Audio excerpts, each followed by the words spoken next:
ఈ రాజకీయ బడ్జెట్ తర్వాత ఒక రాజకీయ దుమారం పెద్ద ఎత్తున కొనసాగుతుంది. మన రాష్ట్ర విభజన తర్వాత 2017లో మనం ఎక్కువే సాధించాం. ఇది ముఖ్యమంత్రి గారి యొక్క స్టేట్మెంట్. ఏ రాష్ట్రానికైనా ఇంతకన్నా ఎక్కువ నిధులు వచ్చాయా? ఆధారాలుంటే రండి చెప్పండి. ప్రతిపక్షాలకు ముఖ్యమంత్రి సవాల్. ప్రత్యేక హోదాతో సమానమైన అన్నీ వచ్చాయి. ప్యాకేజీకి చట్టబద్ధతను ప్రయత్నిస్తున్నాం.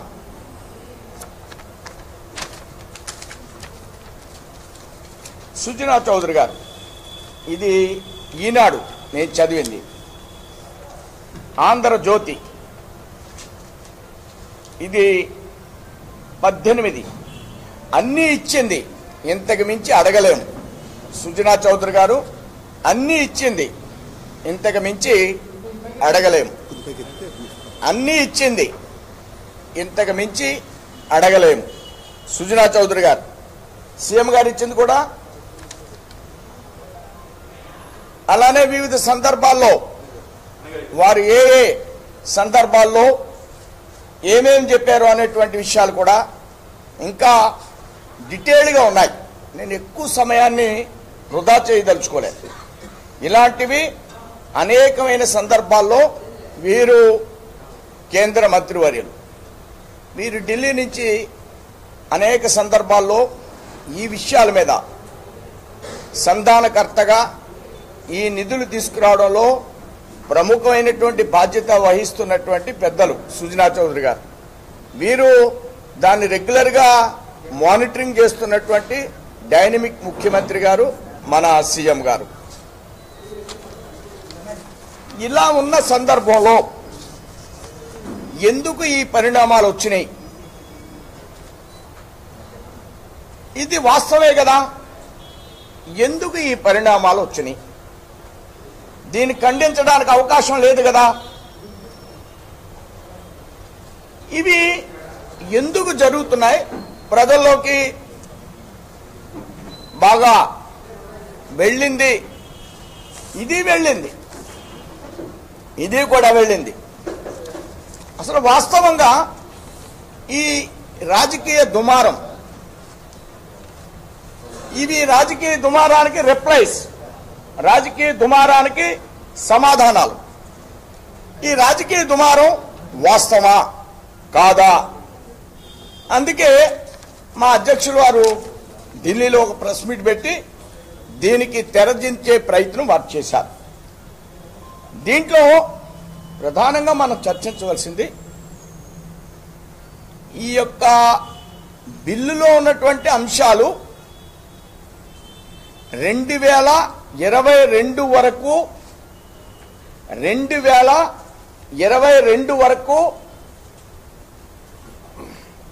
చెయ్యొచ్చు. బిల్లులో ఉన్నది ఇది కరెక్ట్గా ఈ పాయింట్ని మెన్షన్ చేశాను. ఇవాళ కాంగ్రెస్ పార్టీని నిలదీయాలి.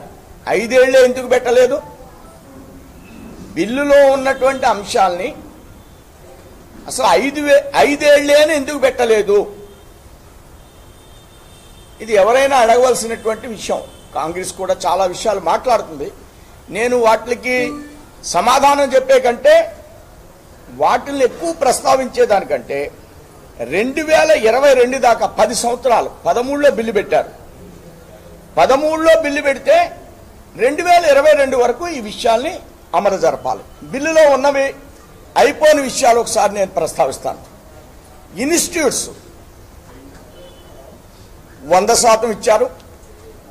అలానే అదనంగా మరొక 8 ఇచ్చారు. 2 ప్రారంభించాలి, 2 కూడా నిధులను అలొకేట్ చేశారు. అదనంగా మరొక 8 ఇచ్చారని, 16 యూనివర్సిటీస్ ఇచ్చారని రాష్ట్ర విద్యామంత్రి గంటా శ్రీనివాస్ గారు మేమందరం ప్రెస్లో పాల్గొన్న సందర్భంగా వారు తెలియజేశారు. కేంద్రానికి కృతజ్ఞతలు కూడా చెప్పారు. కానీ ఇందులో నిట్టికి యాక్చువల్గా 100 సీట్లే ఇస్తారు స్టార్టింగ్లో. కానీ మన రాష్ట్రంలో ఉన్నటువంటి పిల్లలు వివిధ రాష్ట్రాలకు వెళ్ళిన సందర్భంగా మేజర్ సీట్లు మనకే వస్తాయి.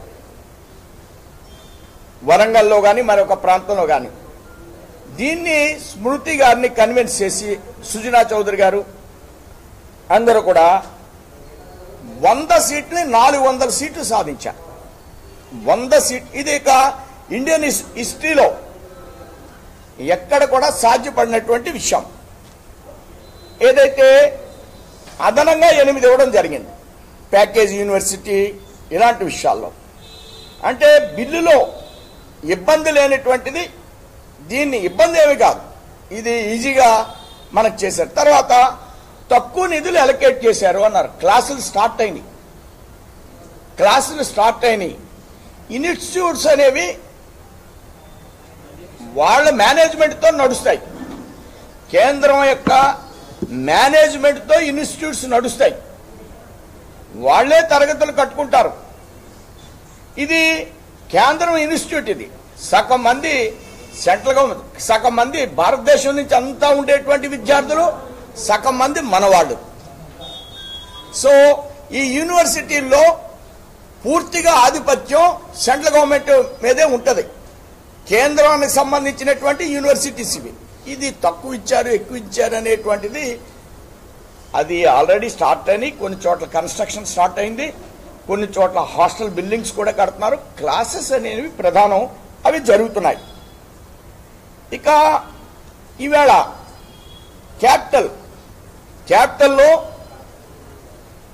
క్యాపిటల్లో ఏముందంటే బిల్లులో రాజ్భవన్ కట్టాలి, సెక్రటరియట్ కట్టాలి, అసెంబ్లీ కట్టాలి, హైకోర్టు కట్టాలి. ఈ 4 ఉన్నాయి బిల్లులో.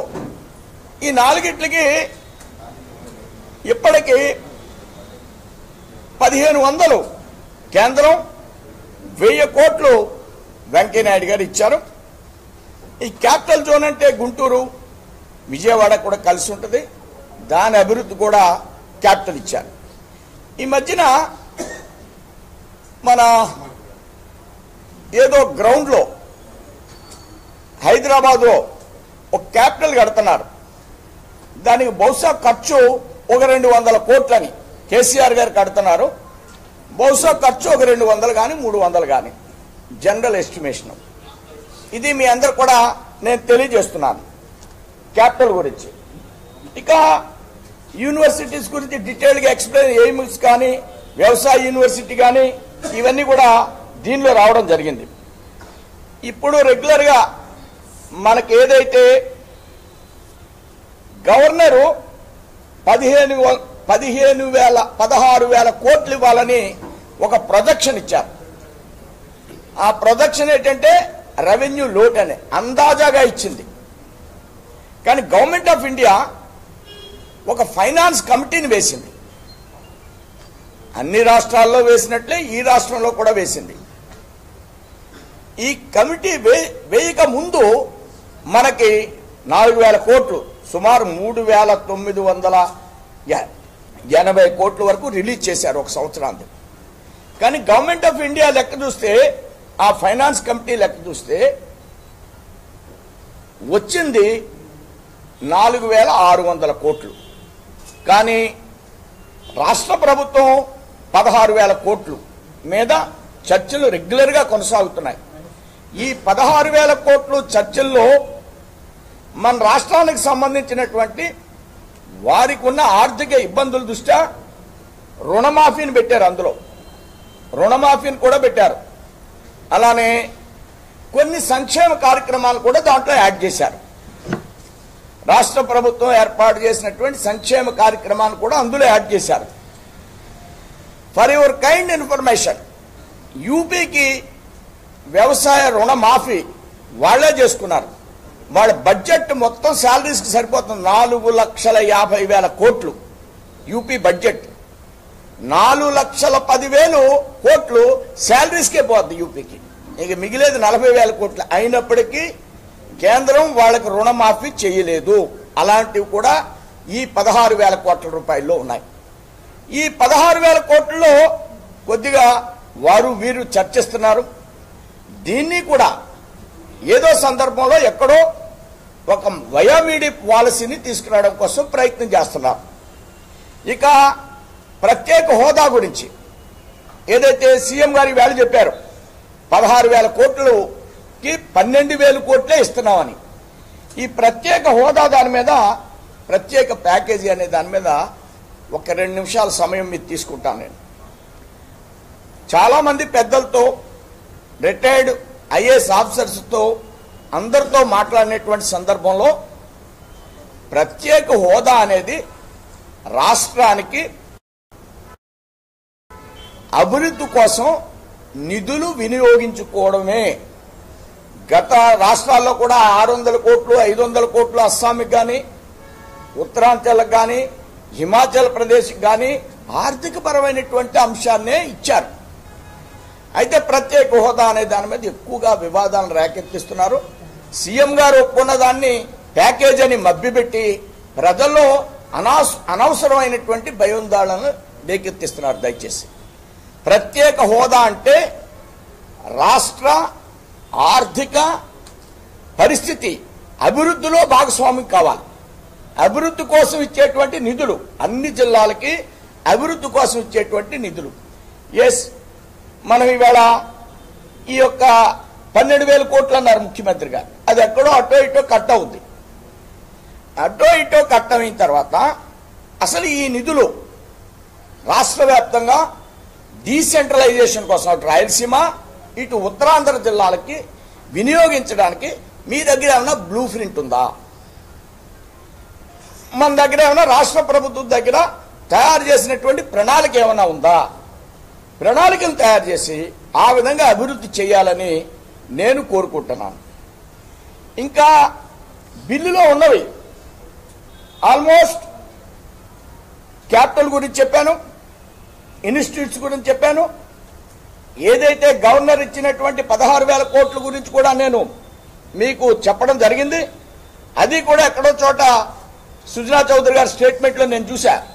ఇది 8,000 కోట్లు 9,000 కోట్లకో దీన్ని కూడా జైట్లీ గారు ఇవ్వడానికి ఒప్పుకున్నారనేటువంటి విషయాన్ని కూడా వారు చెప్పడం జరిగింది. వారు ప్రయత్నం చేస్తున్నారు దీని గురించి కూడా. ఈ ప్రత్యేక హోదా అనేది ప్రత్యేక ప్యాకేజ్ అంటే ప్యాకేజ్ తీసుకున్నారు ప్యాకేజ్ ఆయన కాదండి. ఇది దయచేసి ఎవరు మాట్లాడినా రాష్ట్ర అభివృద్ధి కోసమే సంబంధించినటువంటి అంశం. దీని మీద మనకు క్లియర్గా ఉండాలి. ఇది యాక్చువల్గా బిల్లులో ఉన్నటువంటి ఈ అంశాలు మాత్రమే. బిల్లులో ఇవే ఉన్నాయండి. బిల్లులో ఇంకొక అంశాలు ఏంటంటే పరిశీలన చెయ్యండి. ఇప్పుడు ప్రత్యేక హోదా అనేది కూడా ఆయన బిల్లులో పెట్టలే. ప్రత్యేక హోదా అనేది కూడా బిల్లులో పెట్టలే. పరిశీలన చేస్తాం, 5 ఏళ్లు మనం చేద్దాం అని అన్నారు. దాన్ని యాక్సెప్ట్ చేశారు. హోదా పేరుతో కాకుండా మనం ఆర్థిక సహాయం చేయడం. ఆ ప్యాకేజ్ అంటే ఇబ్బందిగా ఉంటుంది.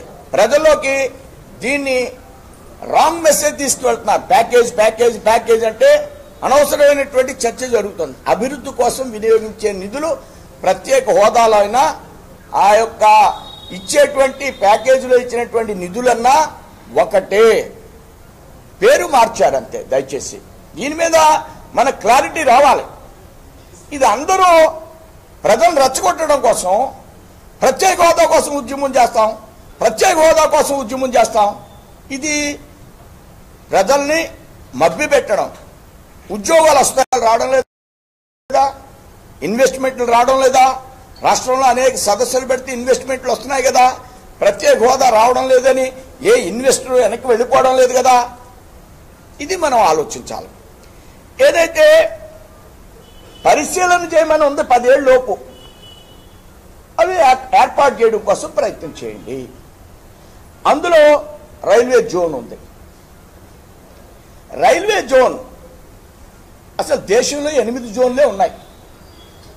విడిపోయినటువంటి పరిశీలన చేసి విడిపోయినటువంటి ఛత్తీస్గఢ్లో లేదు, విడిపోయినటువంటి ఉత్తరాంచల్లో లేదు, విడిపోయినటువంటి జార్ఖండ్లో లేదు. జోన్ పరిశీలన చేయమన్నారు. ఆ పరిశీలన చేయమన్న కమిటీలు ఎప్పుడు కూడా వాళ్ళు ఆ రైల్వే బోర్డు అనేది చాలా పవర్ఫుల్ బోర్డు. రైల్వే బోర్డు ఒక క్యాబినెట్ మినిస్టర్ డిఆర్ఎం కానీ, జిఎం కానీ, ఎంఎస్డబ్ల్యూ ఏదైతే ఉప మంత్రి కానీ, క్యాబినెట్ మంత్రి కానీ ఒక రైలు ఆగాలంటే రైల్వే బోర్డులో వెళ్ళి పర్మిషన్ తీసుకోవాలి. అంత పవర్ఫుల్ బోర్డు 2 సార్లు వాళ్ళు వేసినటువంటి కమిటీల్లో ఆ ప్లేసా లేకపోతే వేరే ప్లేస్లో పెట్టండి, గుంతకలుగు దూరం అవుతుంది, ఇలాంటి రకరకాలైనటువంటి విషయాలను వారు ప్రస్తావించి అయినప్పటికీ కూడా దానికి కూడా సొల్యూషన్ని నెతికి జోన్ కూడా ఏర్పాటు చేసేటువంటి బాధ్యత భారతీయ జనతా పార్టీ ప్రభుత్వం దానికి సిద్ధంగా ఉంది. ఏదైతే దుగరాజుపట్నాన్ని కూడా పరిశీలన చేయమని పెట్టారు. ఇది యాక్చువల్గా కాంగ్రెస్ పార్టీ శాంక్షన్ చేసినటువంటిది. వెస్ట్ బెంగాల్లో, మన ఆంధ్రప్రదేశ్లో దుగరాజుపట్నం పేరు చెప్పి వెస్ట్ బెంగాల్లో ఒకటి వాళ్ళదప్పుడే పోర్టు స్టార్ట్ అయిపోయింది. సెంట్రల్ గవర్నమెంట్ కట్టేసింది. కాంగ్రెస్ ఉండగానే ప్రారంభోత్సవం కూడా జరిగిపోయింది వెస్ట్ బెంగాల్లో. కానీ మన రాష్ట్రంలో సెంట్రల్ పోర్ట్ విశాఖపట్నంలో ఒకటే ఉంది. రెండోది కట్టాలని అప్పుడు వాళ్ళు నిర్ణయిస్తే ఇప్పుడు వరకు దాన్ని కట్టలేదు. ఇది ఈ ప్రభుత్వాలకు సంబంధించినటువంటి విషయం కాదు. అప్పుడే కొన్ని వివాదాలు వచ్చినాయి దీని మీద. అయితే కేంద్రం ఈ మధ్యకాలంలో రకరకాల వివాదాలు వచ్చిన మీదట స్టేట్ గవర్నమెంట్కు లెటర్ ఇచ్చారు. ఏమని ఇచ్చారంటే, మీరు ప్లేస్ డిసైడ్ చేయండి, మీరు ల్యాండ్ని ఎక్వైర్ చేయండి, ఎక్వైర్ చేస్తే మేము అక్కడ కట్టేయడానికి సిద్ధంగా ఉన్నామని స్టేట్ గవర్నమెంట్కి ఒక లెటర్ ఇవ్వడం జరిగింది. Shipping company of India. ఇంకా కడప దీన్ని పరిశీలన చేయమన్నారు. 2 సార్లు సెకండ్ టైం వచ్చింది కమిటీ. ముందు ఫీజిబుల్ రిపోర్ట్ లేదన్నారు. పరిశీలన చేయమన్నామంటే అధికారులు ఏది చెప్తే అది అమలు చేయాలి. కానీ మరలా రెండోసారి పంపిస్తే రీసెంట్గా వచ్చి వెళ్ళారు. దాన్ని కూడా ఫీజిబుల్ రిపోర్ట్ని జాగ్రత్తగా తయారు చేసి ఉభయలు కలిసి తయారు చేసి పంపించారు. అది కూడా అవుతుంది. ఇది ఎక్కడైనా సరే స్టేట్కి లెటర్ ఇచ్చారు. బిల్లులో ఉన్నవి ఇవేనండి. బిల్లులో ఉన్నటువంటి అంశాలు ఇవే. దీనికి అదనంగా చేసినవి చెప్తే అన్ని రాష్ట్రాలకి ఇస్తున్నామంటున్నారు. అన్ని రాష్ట్రాలకి 24/7 ఇవ్వలేదు.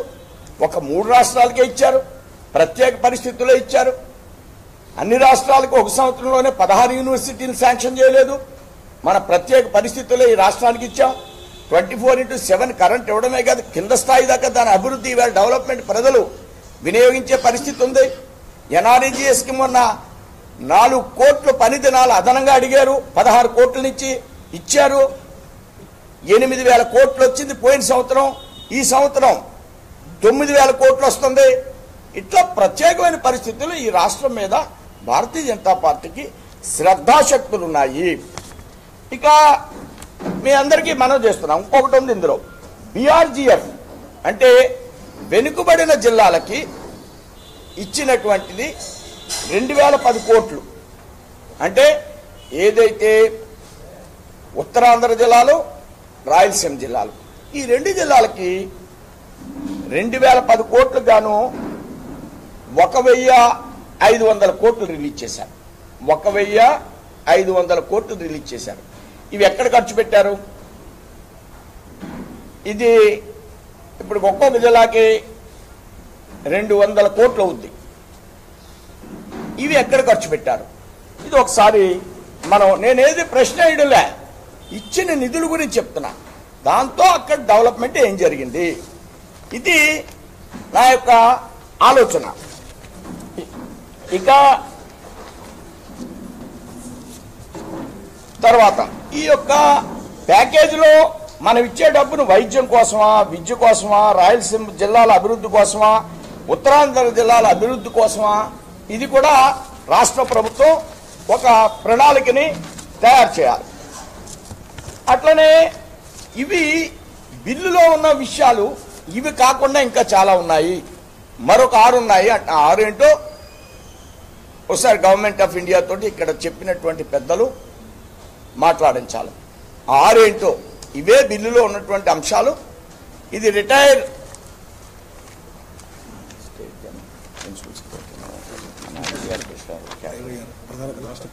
రాష్ట్ర ప్రభుత్వ ప్రధాన కార్యదర్శులతో ఇద్దరితో మాట్లాడిన తర్వాత నేను మీకు విషయాలు చెప్తున్నాను. బిల్లులో ఉన్నవి ఇవే. ఇవి ఆల్మోస్ట్ అన్నీ కూడా మనకి ఏ విధమైనటువంటి ఇబ్బంది లేకుండా చేసేటువంటి 10 సంవత్సరాల టైం ఉన్నప్పటికీ, కాంగ్రెస్ని కార్నర్ చేయవలసినప్పటికీ దాని మీద వెళ్లకుండా మనం వేరే విషయాలు మాట్లాడుతున్నాం. తర్వాత రాజేంద్ర ప్రసాద్ గారు, తర్వాత ఇది ప్రధానంగా మీకు దేశంలో ఒక అద్భుతమైనటువంటి బడ్జెట్. రైతుకి ఎంఎస్పి, అది స్వామినాథన్ కళ. దానికి బీజాలు పడినాయి. దాని గురించి అసలు ప్రజల్లోకి వెళ్లే పరిస్థితి. ఆంధ్ర రాష్ట్రంలో కూడా రైతులు ఉన్నారు. ఆంధ్ర రాష్ట్రంలో రైతు బడ్జెట్లో అనేక విధాలుగా ఉపయోగించేటువంటి కార్యక్రమాలు ఉన్నాయి. 2, ఎడ్యుకేషన్ సంబంధించి 50 కోట్ల మందికి హెల్త్ ఇన్సూరెన్స్ వస్తుంది. 50 కోట్ల మందికి మన రాష్ట్రంలో కూడా ఉన్న వాళ్ళకి వస్తుంది. మనం పెట్టేటువంటి ఏదైతే ఆరోగ్యశ్రీ, దీంట్లో రీఎంబర్స్ చేసుకుంటే రాష్ట్రానికి కొంత డెఫినెట్గా సేవ్ చేసుకోవడానికి అవకాశం ఉంది. ఆరోగ్యశ్రీ ఇంకా ఎక్కువ 3 స్థానాల కంటే 3 పార్లమెంటు స్థానాల్లో ఒక ఎంబీబీఎస్ కాలేజీ పెట్టాలని ప్రయత్నం చేస్తున్నారు. ఇప్పుడే మనం డయాలసిస్ కేంద్రం ఇస్తుంది, డయాలసిస్ సెంటర్లు అన్నీ కూడా కేంద్రం ఇస్తుంది. ఈవేళ ఏదైతే టెస్టులు చేస్తున్నారో దానికి కూడా కేంద్ర ప్రభుత్వం హెల్త్లో రూరల్ హెల్త్ మిషన్ నుంచి ఇస్తున్నారు. టెస్టులు చేసేటువంటి డబ్బు కూడా ఇలాగా. అలాగే క్యాన్సర్కి 2 సెంటర్లు ఈ రాష్ట్రానికి మంజూరు చేశారు. ఇవి పైకి రానటువంటి విషయాలు. మేము రోడ్లు వేస్తే వేరే అంటున్నారు, అవి వేస్తే వేరే అంటున్నారు. ఈ విధంగా ఈ రాష్ట్రాన్ని ఏ సందర్భంలో ఉంటే ఆ సందర్భంలో ఆదుకోవడం మా యొక్క బాధ్యత, మా రెస్పాన్సిబిలిటీ. ఎంచేదంటే ఎవరు బిల్లు సందర్భంలో, యాజిటేషన్ సందర్భంలో సమన్యాయమే అన్నారు. ఎక్కడ ఏం చెయ్యాలనే దాని మీద పెద్దగా చర్చ రాజకీయ పార్టీల్లో జరగలేదు. ఇక పోలవరం 5,000 కోట్లు ఇచ్చారు. పోలవరానికి 100 కోట్లే ఇచ్చారన్నారు ముందు కూడా. ఇప్పుడు 5,000 కోట్లు ఇచ్చారు. పోలవరం యాక్చువల్గా స్టార్ట్ అయింది. 16 స్టార్టింగ్లో 17 2 సంవత్సరాలే కట్టారు. దానికి 60% కంప్లీట్ అయింది అనేటువంటి విషయాన్ని కూడా చెప్తున్నారు. లెక్కలు కూడా ఈ మధ్య కాలంలోనే ఆ గుర్జేత్ సింగ్ రిటైర్ అయిపోయే ముందు 3 రోజుల ముందు ఇచ్చారు లెక్కలు. దాన్ని ఆర్ఆర్ ప్యాకేజీని కూడా స్టడీ చేస్తున్నారు. మీరందరూ అర్థం చేసుకోండి దయచేసి. గవర్నమెంట్ ఆఫ్ ఇండియా దాన్ని 5 ఏళ్ళలో కట్టాలని లేదు. ఇక్కడ 10 ఏళ్ళు కట్టేటువంటి 10 ఏళ్ళని కూడా లేదు. పోలవరానికి 10 ఏళ్ళని కాదు, 100% సెంట్రల్ గవర్నమెంట్ ఇవ్వాలి. 100% సెంట్రల్ గవర్నమెంట్ ఇవ్వాలి. జాతీయ ప్రాజెక్ట్ అది. మీరు ఒకసారి దయచేసి 2005లో రాజశేఖర రెడ్డి శంకుస్థాపన చేస్తే జరిగినటువంటి పని లెఫ్ట్ రైట్ మెయిన్ కెనాల్స్ 60% 40% మాత్రమే అయ్యింది. కానీ 14 నుంచి స్టార్ట్ చేసి ఇవేళ వరకు వాళ్ళు ఖర్చు పెట్టింది చాలా తక్కువ, వాళ్ళు చేసిన పని చాలా తక్కువ. 5 నుంచి 14 అంటే దయచేసి మీరు ఒకసారి ఆలోచించండి ఎన్ని సంవత్సరాలు. కానీ ఇప్పుడు స్టార్ట్ చేసిందే 16, కానీ దాన్ని 18, నేను 19లో కంప్లీట్ చేస్తానని గడ్కరీ గారు మనకు హామీ ఇస్తున్నారు. పోలవరం సీఎం గారి మధ్యన కృష్ణానదికి 100 టీఎంసీ నీళ్ళు ఇస్తే కృష్ణాలో 10 కోట్లు పంట పండించారు రైతులు. 10 కోట్ల ఆదాయం వచ్చింది రైతులకి. అదే 500 టీఎంసీ నీళ్ళు ఇస్తే పోలవరంలో 50,000 కోట్లు ఒక్క పంటకి. అక్కడ 2 పంటలు కూడా పండుతాయి, సమ్మర్ క్రాప్ కూడా ఉంటుంది. అంటే 75,000 కోట్లు సంవత్సరానికి ఆదాయం. ఇది తరతరాలుగా వచ్చేటువంటి ఆదాయం. దీనికి మేము ఏ అడ్డంకులు లేకుండా చేశాం. పోలవరానికి ఏ అడ్డంకులు లేకుండా 30 మండలాల్ని బిల్లులో పెట్టి రాజ్యసభలో కాంగ్రెస్ వాళ్ళు ముంపు మండలాల్ని వాళ్ళ తెలంగాణలో పెట్టి బిల్లు పాస్ చేస్తే దాన్ని మేల్కొని ప్రయత్నం చేసినటువంటిది పార్టీ వెంకయ్యనాయుడు గారు. ప్రత్యేక హోదా కూడా ఆవేదనలో అడిగింది వెంకయ్యనాయుడు గారు. ఈ అడిగినప్పుడు ఏ రాజకీయ పార్టీ కూడా మాట్లాడలేదని మీ అందరికి కూడా సవినయంగా నేను మనవి చేస్తున్నా. ఈవేళ మాట్లాడే పెద్దలు ఎవ్వరూ కూడా ఒక్క మాట పోలవరం గురించి మాట్లాడలేదు, ఒక్క మాట స్పెషల్ స్టాటస్ గురించి ఒక్క మాట మాట్లాడలేదు. రాజశేఖర రెడ్డి కుమారుడు కానీ తెలుగుదేశం కానీ, నేను ఆవేశంగా చెప్పడం లేదు, ఈ వాస్తవాలు ఎందుకు ఈవేళ రాజకీయ దుమారాన్ని తీసుకొస్తున్నారు? ఇంత చేయడానికి 10 సంవత్సరాలున్న కాంగ్రెస్ తో కూడా వాళ్ళు ఉద్యమాలు చేస్తే దాన్ని ఎట్లా సాధ్యపడుతుంది? అసలు ప్రత్యేక హోదా ప్రత్యేక ప్యాకేజీ ఒకటే అయినప్పటికీ ఆర్థిక నిబంధనలు ఉన్నప్పటికీ కూడా ఆయన చెప్పారుగా అంతకంటే ఎక్కువ తీసుకొచ్చానని. ఇది బిల్లులో ఉన్నటువంటి విషయాలు. నేను మరొక విషయాన్ని చెప్తాను. బడ్జెట్లో ఎడ్యుకేషన్ గురించి కూడా ఉంది. బడ్జెట్లో యాక్చువల్గా 1,40,000 కోట్లు అదనంగా ఇస్తున్నారు. బడ్జెట్లో పెట్టారు ఈ సంవత్సరం. విద్య, రైతాంగం, ఆరోగ్యం ఈ 3 ప్రధానమైనటువంటి అంశాలుగా స్వీకరించింది కేంద్ర ప్రభుత్వం. ఎక్కడా ఒక్క మాట కూడా దీన్ని వెళ్ళనివ్వలేదు. మా మిత్రపక్ష ప్రభుత్వం కనీసం ఒక్క మాట కూడా దీని గురించి ప్రజల్లోకి వెళ్ళనివ్వలేదు. కానీ ఇన్ని వాస్తవాల్ని ఉద్యమ రూపంలో మారుస్తున్నారు. నేను దయచేసి మీకు డీటెయిల్డ్గా ఎక్స్ప్లెయిన్ చేస్తున్నా. ఇది ఇంత డీటెయిల్డ్గా మా యొక్క అధ్యక్షులు వారు మాట్లాడారు. వారు ఇంకా రోడ్ల గురించి వీటిలన్నిటి గురించి చెప్పారు. చెప్తే ఏమంటారంటే మన కృష్ణా జిల్లా ఎంపీ గారు, ఎమ్మెల్సీ గారు, ఇప్పటి వరకు ఆయన జెంటిల్మెన్ అనుకున్నామండి.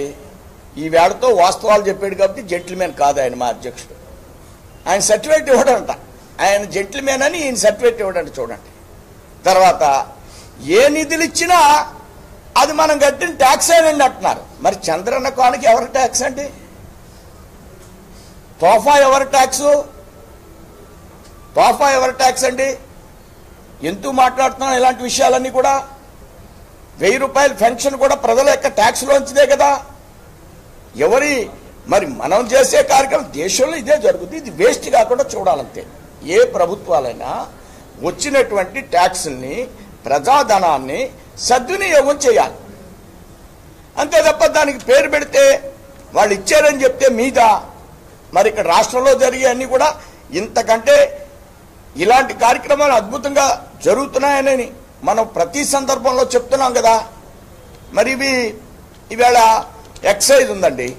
16,000 కోట్ల ఆదాయం వస్తుంది ఎక్సైజ్. అది పేదవాడు 5 కోట్ల మందిలో 1 కోటి మంది తాగుతున్నారు. ఈవేళ మద్యాన్ని సేవిస్తున్నారు. వాళ్ళందరూ కూడా సామాన్య కుటుంబాల నుంచి వచ్చిన వాడు. ఎక్కువగా 10% తప్ప 90%, 90 లక్షల మంది కూడా టాపీ కార్మికులు, అలాంటి వాళ్ళ దగ్గర కూలీకి వెళ్ళేటువంటి కార్మికులు, ఇలాంటి చెల్లించేది. దాని మూలంగా 15-16,000 కోట్లు ఈ రాష్ట్రానికి ఆదాయం వస్తుంది. మరి అదే కాకుండా 12 గంటల దాకా పర్మిషన్ ఇస్తున్నాం. 12 గంటల దాకా పండగల్లో పర్మిషన్ ఇస్తాం. బయట ఒకడు గొట్టం పట్టు కూర్చొని నా నోట్లో పెట్టేసి ట్యాక్స్ వేయడానికి.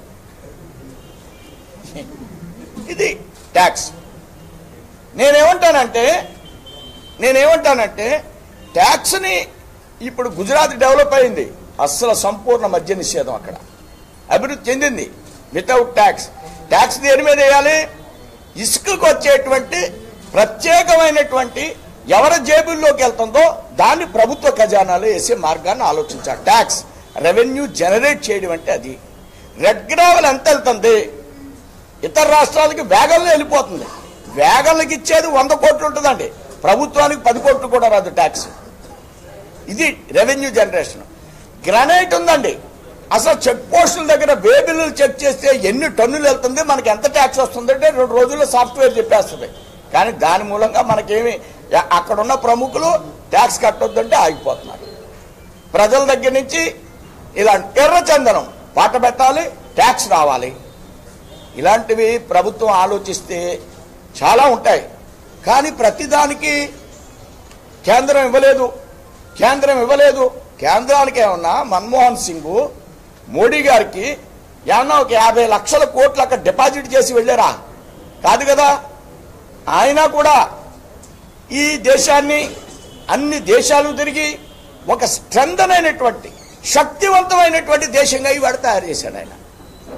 అరే గల్ఫ్ లో ఇప్పటి వరకు హిందువులకు ఆలయం లేదు, ఆయన వచ్చిన తర్వాత మహారాజు ఇచ్చాడు.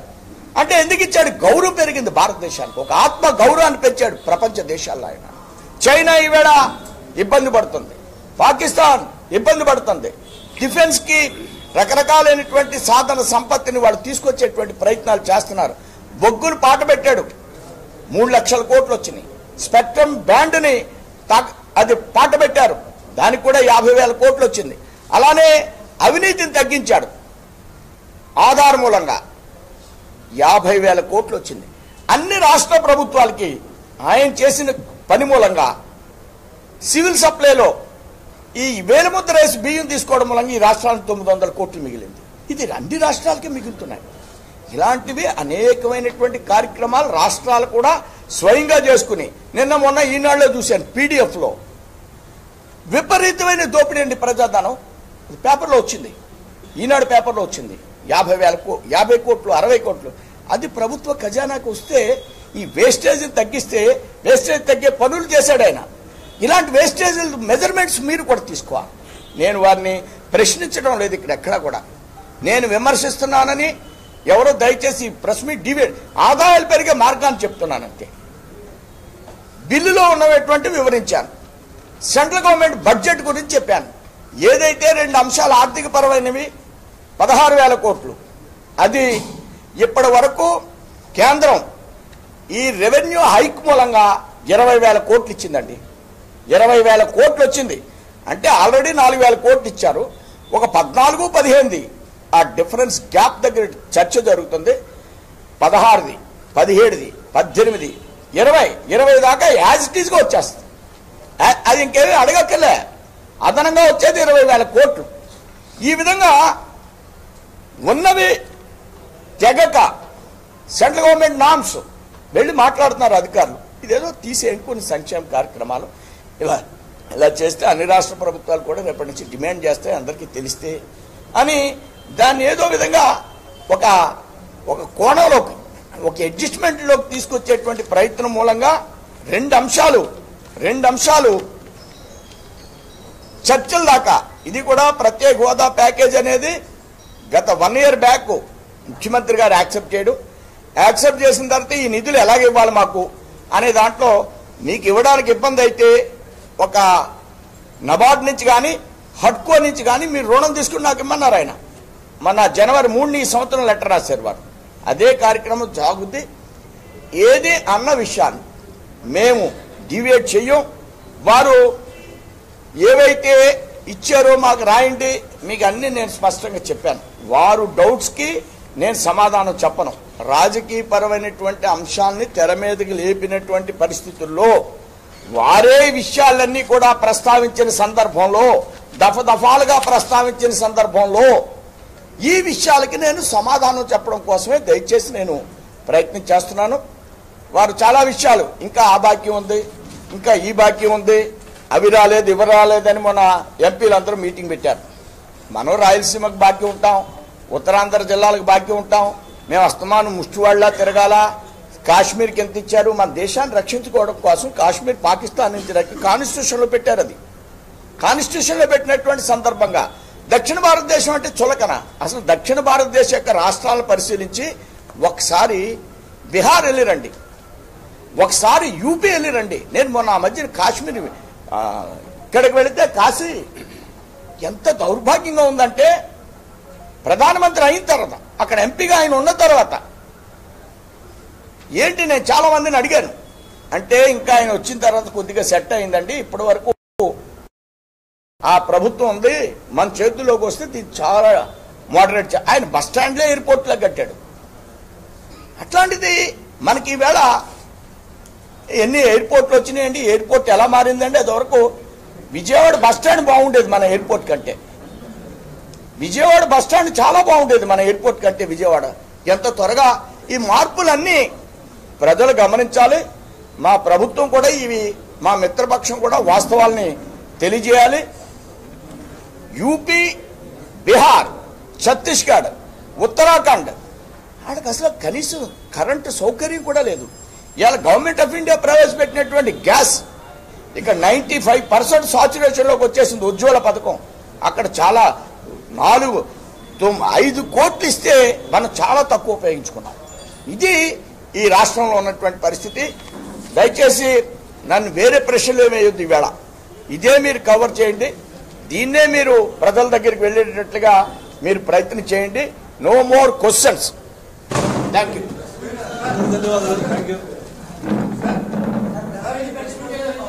హాయ్ ఫ్రెండ్స్, మా టుడే టుమారో యూట్యూబ్ ఛానల్ చూస్తున్నందుకు చాలా థ్యాంక్స్. మరిన్ని లేటెస్ట్ వీడియోస్ కోసం వెంటనే సబ్స్క్రైబ్ చేయండి. అలాగే ఈ బెల్ ని కూడా రింగ్ చేసేయండి. మా నోటిఫికేషన్స్ అన్ని మీ మొబైల్లో వస్తాయి. అలాగే మా వీడియోస్ మీకు నచ్చితే లైక్ చేయండి, షేర్ చేయండి, నచ్చకపోతే కామెంట్ చేయండి.